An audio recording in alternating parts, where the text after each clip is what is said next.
Title of this piece is called I Spoke. So it goes. 2020, with a twisting and cascading of events, there I was, literally on my deathbed, hoping that the phase of merely existing could come to an end.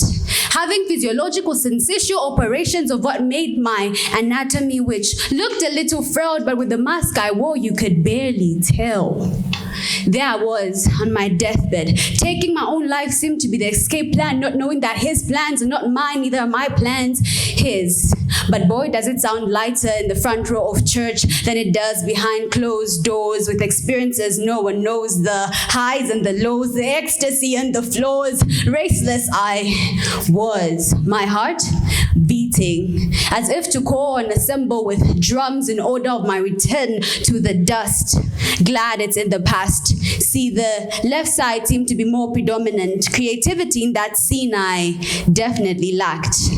But you see, and oh, the overwhelming, never-ending, reckless love of God, yielding to it, and God, and like the cops, he came in time, right before I insulted humanity to take my own life. See, outwardly I looked like I was flourishing, but I was struggling, crashing, breaking, and like a data bundle before you know it, my mental health depleting. See, the mind is a platform where greatness is steered and so is downfall just to obey the laws of gravity. Hey, but I digress.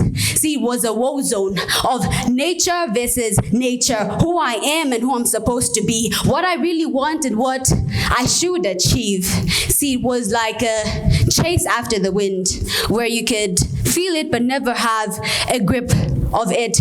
Let's look at this like this. So it's like having your favorite meal as an appetizer. You would taste it but not get satisfied, right?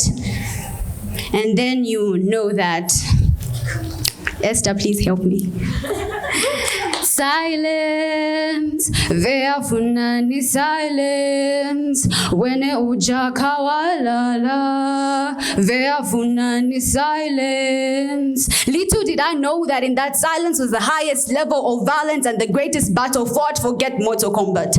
Little did I know that in that silence did I scream the loudest in my head, and so to not so rush and a means to an end. So sorry, Immanuel Kant, your name like your theory can't work for me, because I have realized that to live is to purposefully have the means justify the end. And so I took out my greatest weapon, which took me from where I was to where I needed to be, and I spoke. Thank you.